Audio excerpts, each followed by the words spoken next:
अस्सलामुअलैकुम, my name is doctor Khulood Imran. क्या हामला औरत अपने बच्चे को दूध पिला सकती है? हमारे पास ऑप्स ओपीडी में बहुत सी फीमेल्स रिपोर्ट होती हैं जिनका बच्चा 6 माह का, 5 माह का, 7 माह का या साल से कम का होता है और जो है वो औरत को दोबारा हमल हो जाता है। तो वो हमसे सवाल करती हैं कि क्या इस हमल के साथ हम अपने जो पहला बच्चा है उसको दूध साथ कंटिन्यू कर सकती हैं। तो यहाँ पर मैं आज इसको डिस्कस करूंगी। एक हामला औरत अपने बच्चे को दूध पिला सकती है अगर वो मेडिकली फिट है और फिजिकली फिट है, अगर उसमें कोई मेल न्यूट्रिशन नहीं है, कोई अनीमिया नहीं है, तो वो बासानी पिला सकती है।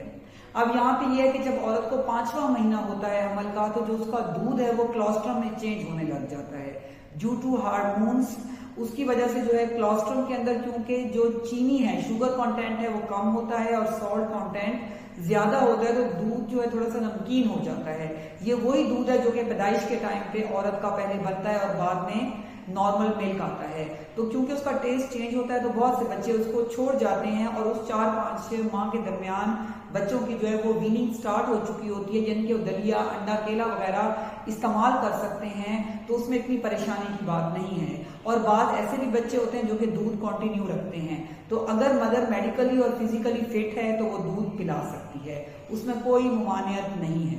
अब उसके अंदर जो है थोड़ा सा मैं ये जरूर कहूंगी कि वो खवातीन कि जिनकी बहुत कीमती हमल है, जिनका बहुत ज्यादा प्रीशियस प्रेगनेंसी है, वो कोशिश करें कि जो है वो जैसे उनको बहुत अरसे बाद 7, 8, 9 साल के बाद उनको हमल हुआ है और उसके बाद जो है उनका बेबी पैदा हुआ है और उनको दोबारा प्रेगनेंसी हो गई है, तो उनकी एक प्रीशियस प्रेगनेंसी की जो हिस्ट्री चल रही होती है, तो उनको चाहिए कि वो दूध ना पिलाएं, क्योंकि दूध पिलाने के साथ एक हार्मोन होता है जिसको हम ऑक्सीटोसिन कहते हैं, जिसकी वजह से जो ब्रेस्ट मिल्क है वो कॉन्ट्रैक्ट होके लोब्यूल और डक्ट्यूल से निपल में आता है और बच्चा उसको पीता है, तो वो हार्मोन कहीं ना कहीं जाके यूट्रस पर भी असरअंदाज होता है। ये वही हार्मोन है जो कि at time of labour pains जो है नॉर्मली बॉडी से जो है सिक्रीट हो रहा होता है ताकि जो है लेबर पेन्स लगें और बच्चा डिलीवर हो जाए। तो जो है औरत को ये हो सकता है कि उस हार्मोन की वजह से जो है उसको ब्लीडिंग स्टार्ट हो जाए और प्री टर्म उसकी लेबर हो जाए, तो जो बहुत कीमती हमल है उसमें औरतों को चाहिए कि वो दूध ना पिलाएं।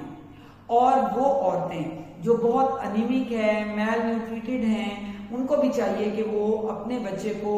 जो है वो अगर उनको हमल हो गया तो वो बच्चे को दूध ना पिलाएं, क्योंकि वो खुद मेडिकली और फिजिकली इतनी फिट नहीं है कि वो दूध उनको पिला सकें, बल्कि उनको खुद चाहिए कि वो मिल्क इनटेक करें, मीट लें, हेल्दी फूड लें, पानी का इस्तेमाल करें, हेल्दी फ्रूट्स लें, वेजिटेबल्स लें, उनको खुद अपना डाइट प्लान अच्छा रखना चाहिए।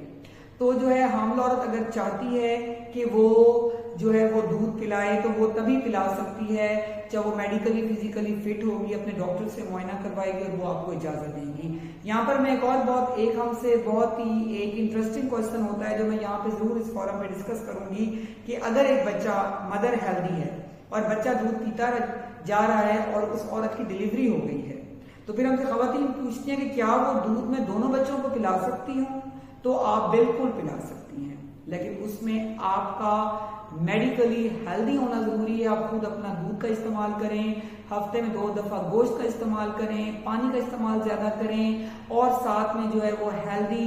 जो फ्रूट्स और वेजिटेबल्स लें। और ताकि जो है, क्योंकि आप पहले एक बच्चे को मतलब नॉर्मली औरत दूध पिलाती है, अब आप 2 को पिला रही हैं, बिल्कुल पिला सकती हैं, लेकिन उसके लिए हमारे लिए मदर जो है भी बहुत इंपॉर्टेंट है। तो इसलिए चाहिए कि अगर माँ हेल्दी होगी तो ऑटोमेटिकली वो अपने बच्चे को भी हेल्दी मिल्क दे सकती है। Thank you so much.